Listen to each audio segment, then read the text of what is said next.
Mythes et légendes.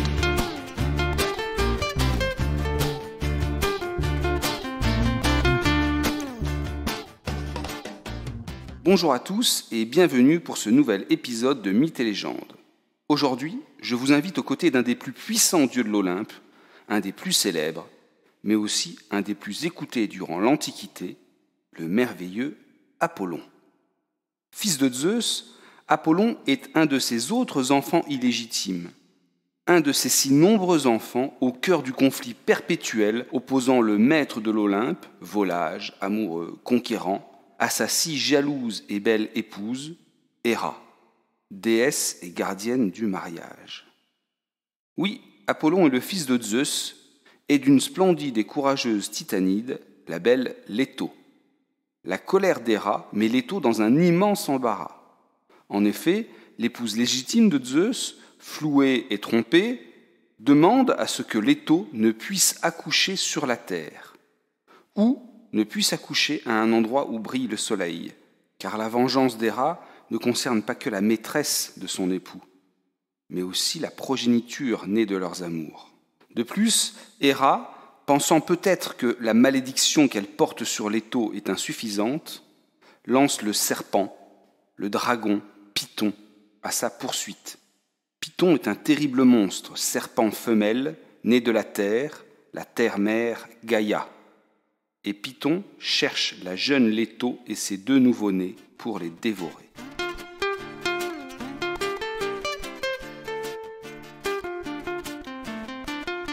Ainsi Léto, sur le point de donner naissance à ses deux enfants, est rejetée d'île en île. Partout, elle essuie un cinglant refus. Héra punira quiconque accueille la titanide. Deux légendes différentes expliquent la suite. Dans la première version du mythe, Léto va trouver Poséidon, le dieu de la mer et des océans. Celui-ci aurait permis à Léto d'accoucher sous les eaux marines. Ainsi, les contraintes données par Héra ne s'appliquent pas. Les enfants ne peuvent naître ni sur la terre, ni là où brille le soleil. Sous l'eau, tout est bon. De plus, ce lieu sous-marin décourage Python dans ses morbides recherches. Une autre version du mythe conduit Léto sur l'île de Délos, en pleine mer Égée. En ces temps ancestraux, l'île de Délos flottait sur la mer et n'était pas rattachée à la terre. La demande d'Héra interdisant la naissance sur la terre est ainsi respectée.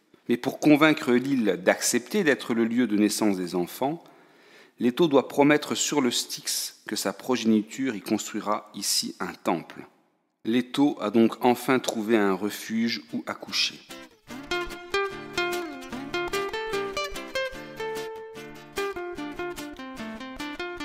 Plusieurs déesses et immortelles viennent apporter leur soutien et leur aide en ce moment si délicat pour la titanide. Parmi elles se trouvent Rhéa et Thémis. Rhéa est une autre titanide, puissante, fille d'Ouranos, le ciel, et de Gaïa, la terre. Thémis est une titanide. De plus, elle est aussi une ancienne femme de Zeus. Zeus dont elle est la tante. Enfin bref, se trouvent autour de Léto des personnes proches et bien intentionnées. Mais quelqu'un d'important manque à l'appel. Cette personne est la déesse des accouchements, Lytie. Pourquoi est-elle restée sur l'Olympe, bien loin de la parturiente, qui a tant besoin d'elle? Pour une bonne raison. Parce que Héra, dont la jalousie n'a pas de limite, ne l'a pas prévenue. Si la déesse Lytie n'aide pas Léto, l'accouchement pourrait mal se terminer. Voilà sûrement le rêve secret d'Héra. Et en effet, l'accouchement dure et dure encore. Léto souffre terriblement. Et sur l'île de Délos manque toujours Lytie. Aussi, Rhéa décide de la faire appeler après 9 jours et 9 nuits de travail. Iris, la messagère des dieux, file vers l'Olympe pour avertir Lytie de la situation. Celle-ci accourt auprès de Léto, qui peut enfin donner naissance à Artémis, puis à Apollon, à l'ombre d'un palmier.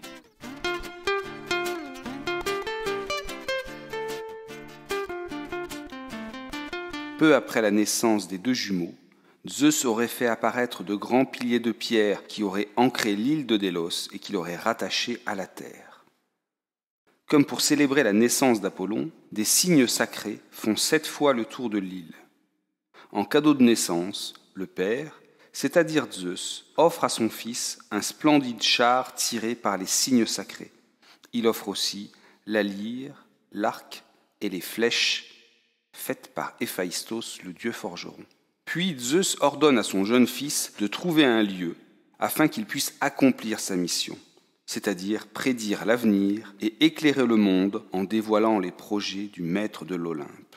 Mais Apollon n'est pas très obéissant, et avant de chercher ce point de chute, il décide de faire un petit crochet par les terres de sa propre mère, Léto. Il se rend ainsi au pays des Hyperboréens. Ce lieu extraordinaire abrite un peuple qui ne connaît ni la maladie, ni la vieillesse, ni le malheur. Apollon y est heureux, et il y revient par la suite très régulièrement. Il se dit même qu'il y passerait tous les hivers, laissant vide son temple à Delphes.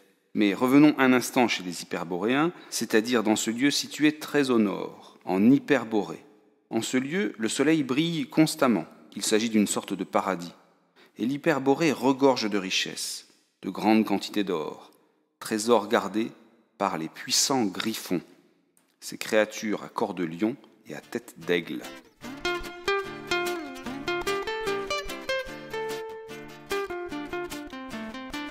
Apollon, après un séjour heureux d'1 an chez les Hyperboréens, décide de partir, toujours sur son char tiré par les cygnes sacrés, de partir chercher où s'installer, où installer son oracle. Il se rend d'abord dans une splendide forêt, non loin de la mer, face au Péloponnèse. Ici vit une nymphe, et il pense s'y installer. La nymphe n'est pas du tout de cet avis. Elle ne veut pas se faire exproprier par ce jeune et arrogant dieu, mais pour éviter le pire, elle doit ruser. Aussi, elle vante à Apollon la beauté d'un lieu, non loin, un vallon boisé, de magnifiques pentes verdoyantes à flanc de montagne. Apollon se laisse séduire par la proposition. Arrivé sur place, il trouve en effet l'endroit charmant. Sa décision est prise, il s'installera ici. Mais alors qu'il trace au sol les fondations de son temple, l'habitant premier des lieux se manifeste. Et il ne s'agit rien d'autre que de Python. Python, la femelle serpent, enfantée par Gaïa, et qui pourchassait Léto à la demande d'Héra. L'affrontement entre les deux dieux est inéluctable. Python et Apollon se combattent. La lutte est d'une grande violence, d'une très grande violence. Mais le combat se termine par la victoire du fils de Zeus et de Léto, la déesse Gaïa, qui a enfanté Python, est blessée par sa mort. Aussi elle s'en plaint au maître de l'Olympe, qui impose en échange à Apollon un bain purificateur. Mais Apollon n'en reste pas là. Non loin de son temple, il construit aussi une enceinte sacrée où se déroulent des jeux, les jeux pythiques, à l'instar des Jeux olympiques. Ces jeux sont avant tout un culte, une cérémonie religieuse. Apollon donne ici des preuves bien concrètes de son repentir. Et il fait bien, car un temps, on eût dit que Gaïa avait eu l'idée d'enfermer Apollon dans le Tartare, ce sinistre lieu souterrain, désertique, et si voisin des enfers.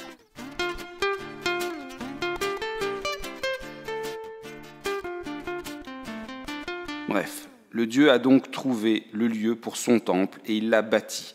Il ne manque plus que les servants, les prêtres. Apollon s'assoit sur les pentes qui dominent la mer et réfléchit. Il aperçoit alors un bateau en difficulté. Il s'agit d'un bateau crétois. Il décide de porter secours à ces pauvres marins qui risquent la noyade incessamment sous peu. Et pour rejoindre le bateau, il se métamorphose en dauphin. Une fois aux côtés des Crétois, il leur propose de les sauver du naufrage, de les sauver à une condition, qu'ils acceptent de devenir ses servants. Bien sûr, les marins acceptent. C'est ainsi que le temple d'Apollon, ce temple où officie la Pythie, peut commencer à fonctionner. Ce temple fut un des principaux lieux de culte de l'Antiquité gréco-romaine, un lieu absolument considérable. Restait à nommer ce lieu. Les Crétois, pour remercier leur sauveur, lui font une proposition. Apollon leur est apparu sous les traits d'un dauphin. En grec, dauphin se dit Delphis. Désormais, ce lieu se nommera Delphes. Le mythe de la naissance d'Apollon et de sa sœur Artémis, rejeté par tous, isolés dans les bras de leur mère, alors que Héra avait ordonné que personne n'accueille la Titanide coupable d'adultère, ce mythe, donc, a été à l'origine d'œuvres d'art nombreuses. Parmi elles, je vous invite à aller voir le splendide bassin de Leto, au château de Versailles. On y voit la Titanide, debout, ses 2 enfants accrochés à ses jambes, inquiets.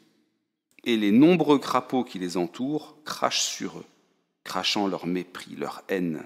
Cette fontaine, dite bassin de Latone, construite au milieu des jardins de Versailles, n'est pas sans rappeler un épisode de la petite enfance du roi Louis XIV.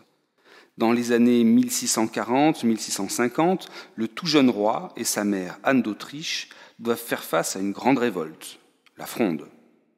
Le bassin de Latone met merveilleusement en scène la mère protégeant ses enfants des crachats des révoltés.